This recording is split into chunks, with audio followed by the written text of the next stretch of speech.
Hi guys, welcome to next India. आज है 5 अगस्त 2021। तो 5 अगस्त 2021 से जितने भी इंपॉर्टेंट क्वेश्चन करेंट अफेयर्स के बन सकते हैं उन सभी करेंट अफेयर्स के बारे में आज हम पढ़ेंगे तथा प्रत्येक क्वेश्चन से रिलेटेड इंपॉर्टेंट फैक्ट्स भी मैं इस वीडियो में बताऊंगा आपको।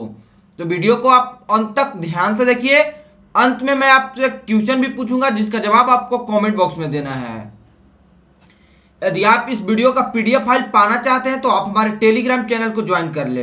टेलीग्राम चैनल पर सभी दिन का करंट अफेयर्स का पीडीएफ आपको बिल्कुल फ्री में वहां से डाउनलोड हो जाएंगे। टेलीग्राम चैनल का लिंक हमारे इस वीडियो के डिस्क्रिप्शन में दिया हुआ है, तो आप वहां पर जाएं तथा क्लिक करके चैनल ज्वाइन कर ले तथा वहां से सभी पीडीएफ को बिल्कुल फ्री में डाउनलोड कर लें। चलिए तो दोस्तों स्टार्ट करते हैं आज का सेशन। आज का सेशन का पहला प्रश्न है, हाल ही में तेंदुए के बारे में leopard diaries the rosette in India नामक पुस्तक किसने लिखी है? तो इसके लेखक हैं संजय गुब्बी जी, यानी इसका सही आंसर है ऑप्शन ए। वन्य जीव विज्ञानी संजय गुब्बी ने तेंदुए के बारे में leopard diaries the rosette in India नामक एक पुस्तक लिखी है, जिसमें वह तेंदुए मानव संघर्ष को दूर करने के सुझावों के साथ साथ भोजन की आदतों, पारिस्थितिकी संदर्भ और तेंदुए के संरक्षण के बारे में कहते हैं। पुस्तक में संजय गुब्बी की एक संघर्ष प्रबंधक, राज्य सरकार की सलाहकार और तेंदुए पीआर यानी जनसंपर्क व्यक्ति के रूप में व्यवहारिक जुड़ाव का भी विवरण है। पुस्तक वेस्टलैंड द्वारा प्रकाशित की गई है। तेंदुआ जीनस पैंथेरा की 5 मौजूदा प्रजातियों में से एक है, जो बिल्ली परिवार फेलिडाए का एक सदस्य है। सरकार की रिपोर्ट के अनुसार मध्य प्रदेश में तेंदुओं की संख्या सबसे अधिक है, जो देश में अनुमानित कुल संख्या का लगभग 26% है। तो यह है संजय गुब्बी जी का पुस्तक leopard diaries the rosette in India. इसमें लेपर्ड के बारे में यहां पर संदर्भित किया गया है। अब चलते हैं आज के अगले प्रश्न की ओर। आज का अगला प्रश्न है, हाल ही में किसने यूटेलसैट क्वांटम क्रांतिकारी रिप्रोग्रामेबल सैटेलाइट लॉन्च किया है? तो इसका सही आंसर है ऑप्शन बी, यानी कि USA European space agency. USA European space agency ने फ्रेंच गुयाना से एरियन 5 रॉकेट पर सवार होकर अंतरिक्ष में दुनिया का पहला वाणिज्यिक पुनः प्रोग्राम करने योग्य उपग्रह यूटेलसैट क्वांटम लॉन्च किया है। यह पूरी तरह से लचीलापन सॉफ्टवेयर परिभाषित उपग्रह है। उपग्रह को यूरोपीय अंतरिक्ष एजेंसी की साझेदारी परियोजना के तहत उपग्रह ऑपरेटर यूटेलसैट एयरबेस और सर्रे सैटेलाइट टेक्नोलॉजी के साथ विकसित किया गया है। अब जान लेते हैं इस उपग्रह के बारे में।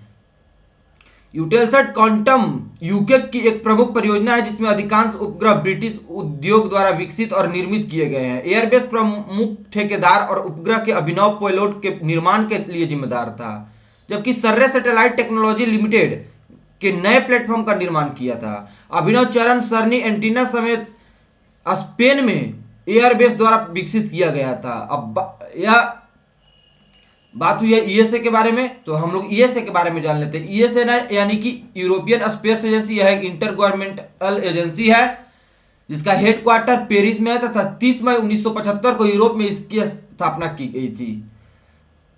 इसके वर्तमान अभी सीईओ है जॉन डाइट्रिच ओर्नर, जो कि 1 जुलाई 2015 से अपने पद पर है, तथा इसके फाउंडर तथा France, Spain, Germany, Italy, Netherlands, Switzerland, Belgium, UK, Sweden तथा डेनमार्क इसके फाउंडर है।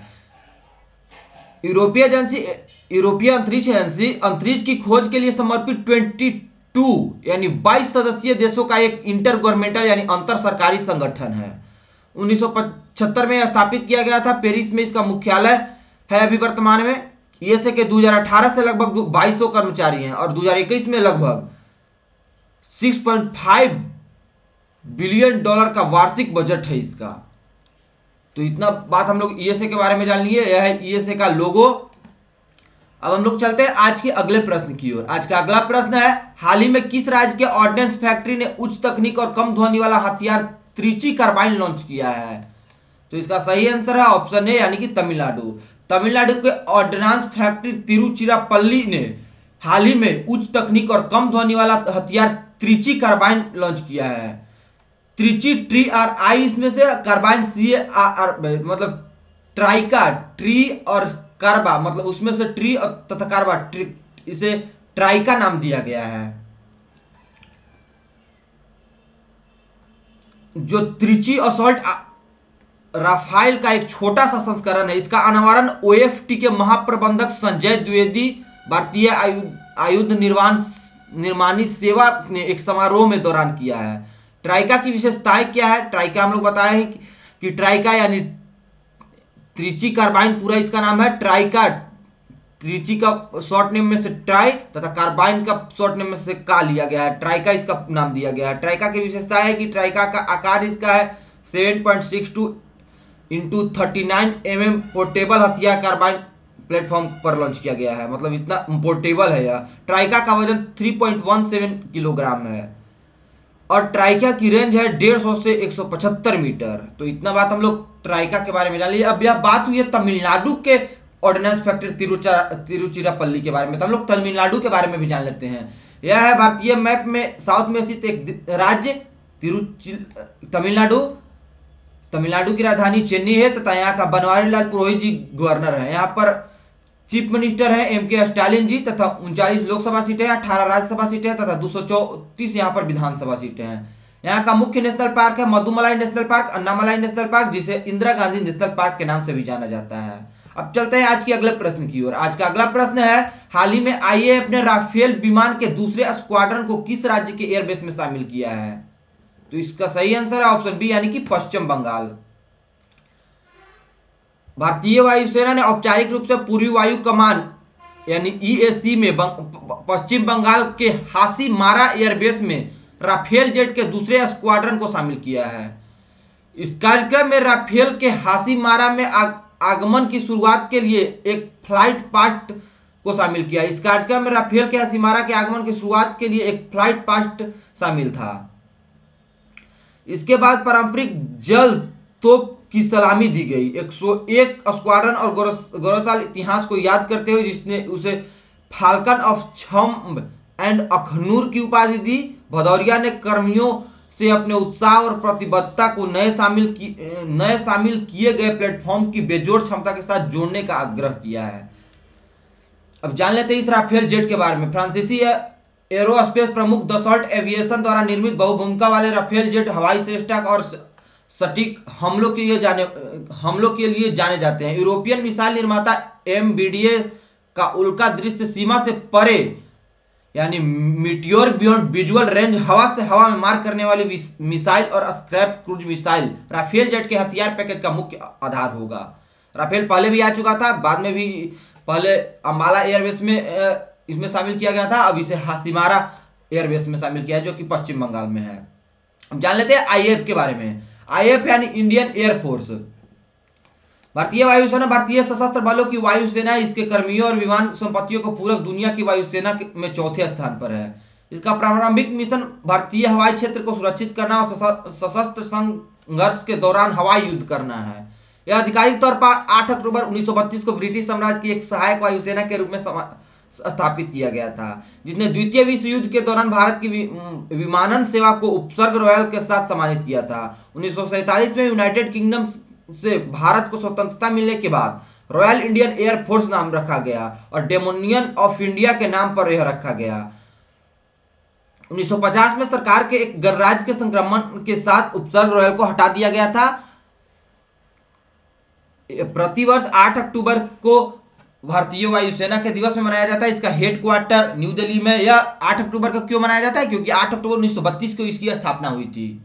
इसके पास कई हेलीकॉप्टर है जैसे अपाची AH-64E, CH-47, चिनूक, ध्रुव, चेतक, चीता, Mi-8, Mi-17, Rudra, Mi-26, Mi-25 और 35। इसके पास इतने हेलीकॉप्टर्स है लगभग, और कई हेलीकॉप्टर्स है जिसमें इतना नाम हम लिए हैं। तब इसके पास कई फाइटर्स जेट भी है जैसे कि SEPECAT, Jaguar, Dassault Rafale, Sukhoi, SU MKI और अन्य कई इसके पास फाइटर है। अब चलते हैं आज के अगले प्रश्न की ओर। आज का अगला प्रश्न है, उससे पहले बात हुई है हासीमारा बेस पश्चिम बंगाल के बारे में, तो हम लोग पश्चिम बंगाल के बारे में जान लेते हैं। यहाँ पश्चिम बंगाल मैप पे यहाँ भारतीय स्टेट में, भारतीय मैप में यहाँ पर पश्चिम बंगाल, पश्चिम बंगाल की राजधानी है कोलकाता तथा यहाँ का गवर्नर है जगदीप धनखड़। सर यहाँ का चेंज हो गए हैं, आप इसे ध्यान से देख लीजिएगा कौन यहाँ का गवर्नर है। अब चलते हैं यहाँ का मुख्यमंत्री के बारे में। मुख्यमंत्री यहाँ का ममता बनर्जी है, यहाँ गलती से जगदीप धनखड़ लिया गया है, आप इसे ध्यान से इसे रिफॉर्म कर लीजिएगा। यहाँ पर 42 लोकसभा सीटें हैं, यहाँ पर 16 राज्यसभा सीटें हैं तथा 294 विधानसभा सीटें हैं। यहाँ का मुख्य नेशनल पार्क है Jaldapara national park, Neora valley national park. अब चलते हैं आज के अगले प्रश्न की ओर। आज का अगला प्रश्न है, हाल ही में किसने पैरालंपिक थीम सॉन्ग कर दे कमाल तू लॉन्च किया है? तो इसका सही आंसर है ऑप्शन बी यानी कि अनुराग ठाकुर। युवा मामले के मंत्री तथा स्पोर्ट्स मिनिस्टर अनुराग ठाकुर ने हाल ही में पैरालंपिक थीम सॉन्ग कर दे कमाल तू लॉन्च किया है।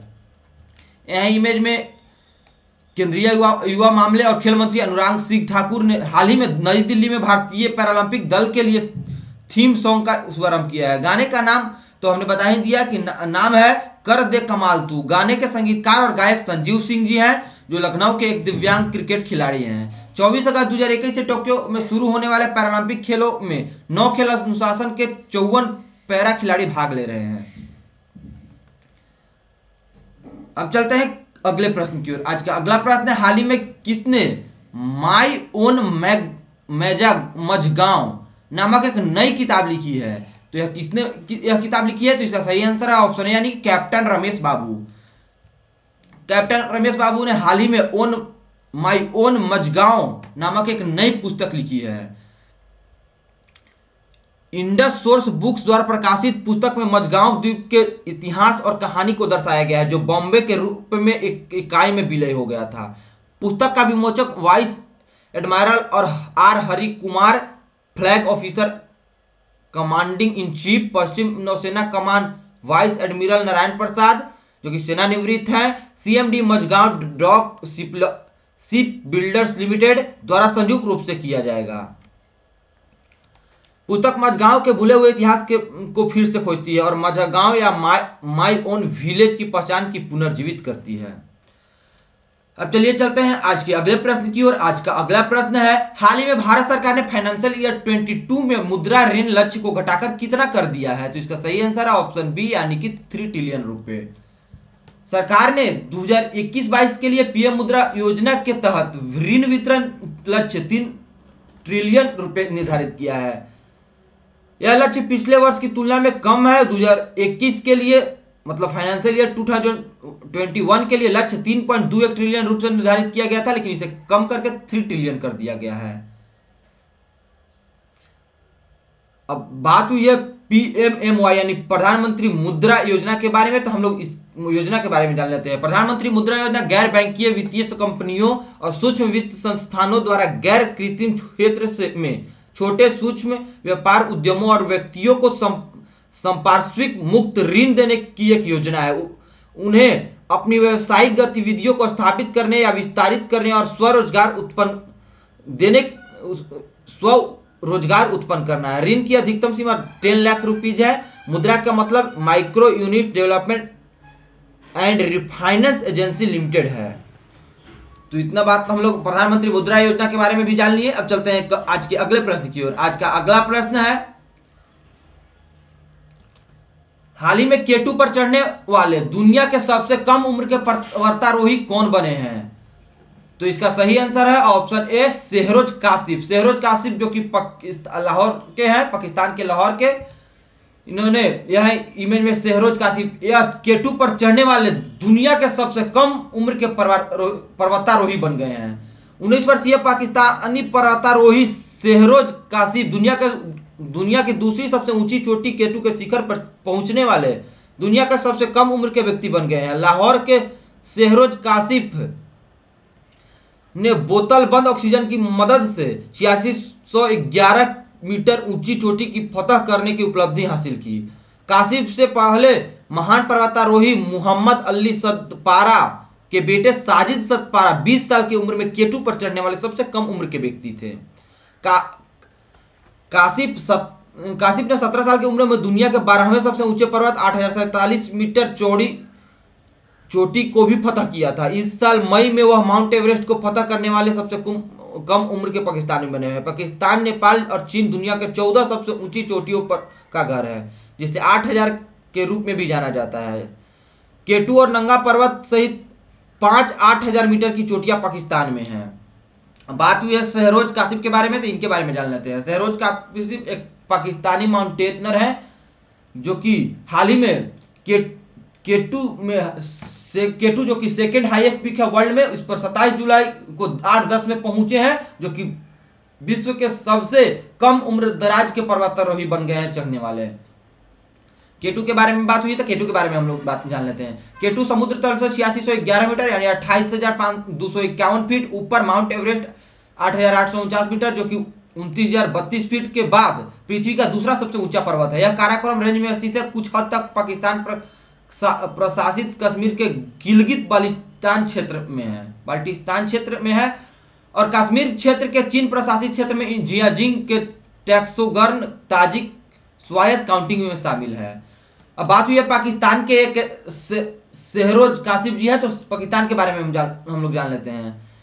यह है वर्ल्ड मैप में पाकिस्तान देश, जो कि भारत के बगल में ही स्थित है। यह है पाकिस्तान देश का लोगो। पाकिस्तान जो कि साउथ एशिया में स्थित एक देश है, यहाँ की कैपिटल है इस्लामाबाद तथा पाकिस्तानी रुपये यहाँ का करेंसी है। अब चलते हैं आज के अगले प्रश्न की ओर। आज का अगला प्रश्न है, हाल ही में IMF ने विश्व वाहन अधिकारों को कितने रुपए के आवंटन की मंजूरी दी है? तो इसका सही आंसर है ऑप्शन बी, यानी कि $650 बिलियन का। अंतरराष्ट्रीय मुद्रा कोष यानी IMF के बोर्ड ऑफ गवर्नर्स ने वैश्विक तरलता को बढ़ावा देने में मदद करने के लिए IMF स्पेशल ड्राइंग राइट्स में $650 बिलियन के रिकॉर्ड सामान्य आवंटन को मंजूरी दी है। $650 बिलियन SDR आवंटन का उद्देश्य सदस्य देशों, विशेष रूप से उभरते यानी इमर्जिंग और डेवलपिंग देशों का समर्थन करना है, जो कोरोना वायरस महामारी और इसके कारण हुई आर्थिक मंदी से जूझ रहे हैं। बात हुई IMF के बारे में, तो जान लेते हैं हम लोग IMF के बारे में। IMF यानी इंटरनेशनल मॉनेटरी फंड, अंतर्राष्ट्रीय मुद्रा कोष। अभी वर्तमान में IMF के MD हैं क्रिस्टालिना जॉर्जिवा तथा हेडक्वार्टर इसका है वाशिंगटन DC USA में। अभी चीफ इकोनॉमिस्ट है गीता गोपीनाथ तथा मेन ऑर्गन इसका है बोर्ड ऑफ गवर्नर्स। इसका पेरेंट ऑर्गेनाइजेशन है UN यानी यूनाइटेड नेशन तथा इसकी स्थापना 27 दिसंबर 1945 को यानी आज से 75 से 76 वर्ष पूर्व हुई थी। अब चलते हैं आज के अगले प्रश्न की ओर। आज का अगला प्रश्न है, हाल ही में भारतीय मुक्केबाज लवलीना बोर्गोहेन ने टोक्यो ओलंपिक 2020 में कौन सा पदक जीत लिया है? तो दोस्तों, पहले से भी एक सिल्वर एक ब्रॉन्ज मेडल जीत लिया था भारत ने। अब तीसरे मेडल के रूप में भारत की तरफ से पहली बार टोक्यो में ओलंपिक्स में खेलने गई भारतीय मुक्केबाज लवलीना बोर्गोहेन ने हाल ही में ब्रॉन्ज मेडल जीत लिया, यानी इसका सही आंसर है ऑप्शन सी, कांस्य पदक। यह इमेज में लवलीना बोर्गोहेन, जिसने हाल ही में भारतीय मुक्केबाज है जिनका नाम है लवलीना बोर्गोहेन, स्वर्ण पदक के फाइनल मैच में पहुंचने में नाकाम रही है। उन्होंने कांस्य पदक से संतोष करना पड़ा है। यह भारत का मौजूदा टोक्यो ओलंपिक का तीसरा पदक है। वह टोक्यो 2020 में महिलाओं के वेल्टर वेट 69 kg सेमीफाइनल में सर्वसम्मत निर्णय से तुर्की की बुसेनाज सुरमेनिली से हार गई। लवलीना ने पहले से ही चल रहे ओलंपिक खेलों में भारत को अपने पहले मुक्केबाजी पदक का आश्वासन दिया था, जब उसने सेमीफाइनल में प्रवेश करने के लिए ताइवान के पूर्व चैंपियन नियन चेन को पछाड़ दिया था। यह है लवलीना बोर्गोहेन इमेज में, आप इन्हें ध्यान से देख लीजिएगा। इनका मेडल तो न दिला पाई, लेकिन फिर भी इन्हें कांस्य पदक से संतोष करना पड़ा।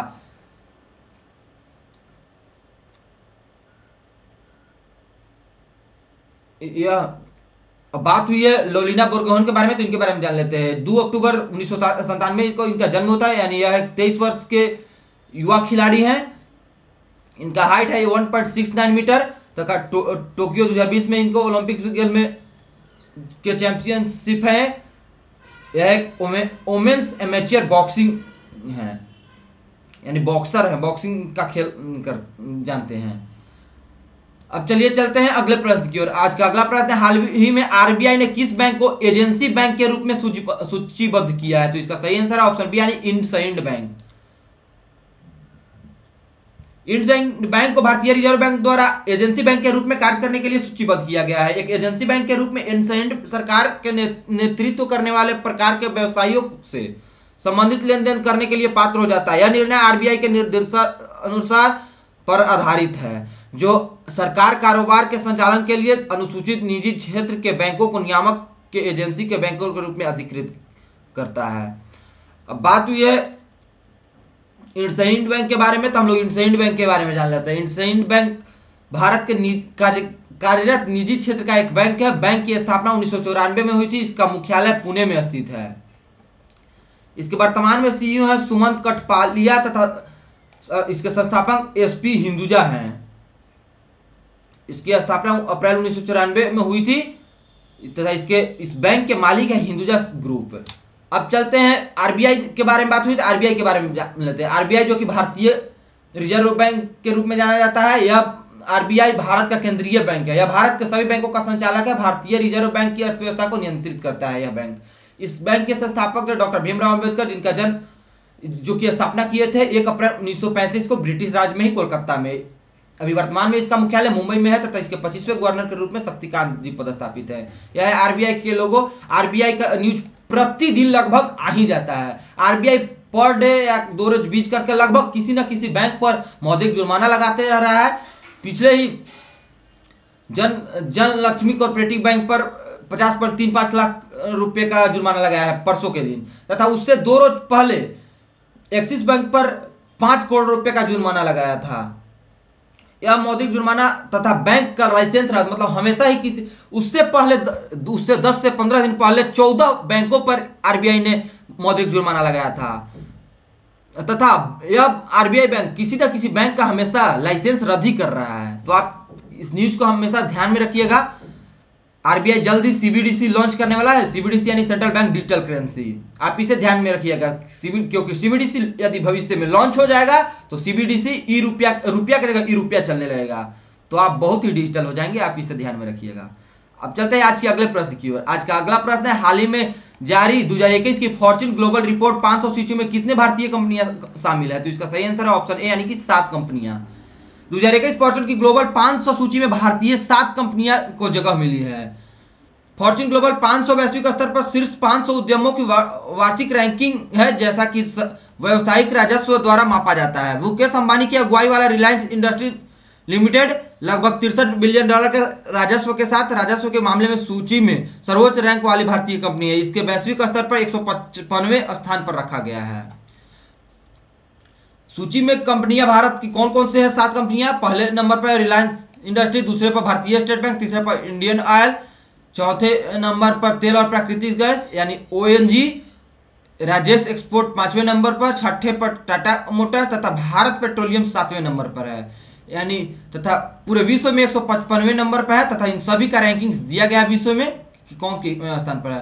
तथा टॉप 10 में वर्ल्ड में कौन सा सूची पर है? तो वैश्विक स्थान पर प्रथम पर वॉलमार्ट, दूसरे पर स्टेट की, तीसरे पर अमेजन.com, चौथा पर चाइना नेशनल पेट्रोलियम, 5वें पर Sinopec, Apple, CVS health, United health group, Toyota Motors तथा वॉक्सवैगन।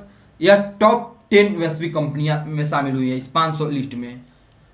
अब चलते हैं अगले प्रश्न की ओर। आज का अगला प्रश्न है, हाल ही में डिजिटल बैंकिंग अवार्ड्स में किस बैंक को most innovative in digital banking के लिए वैश्विक विजेता के रूप में सम्मानित किया गया है? तो इसका सही आंसर है ऑप्शन बी यानी कि डीबीएस बैंक। वित्तीय टाइम्स प्रकाशन द बैंकर द्वारा अपने 2021 innovation in banking digital awards को most innovative in digital banking के लिए वैश्विक विजेता के रूप में सम्मानित किया गया है। इस बैंक डीबीएस बैंक को एशिया प्रशांत विजेता के रूप में भी मान्यता दी गई थी और इसके सुरक्षित पहुंच और रिमोट वर्किंग सॉल्यूशन के लिए साइबर सुरक्षा श्रेणी में जीता था।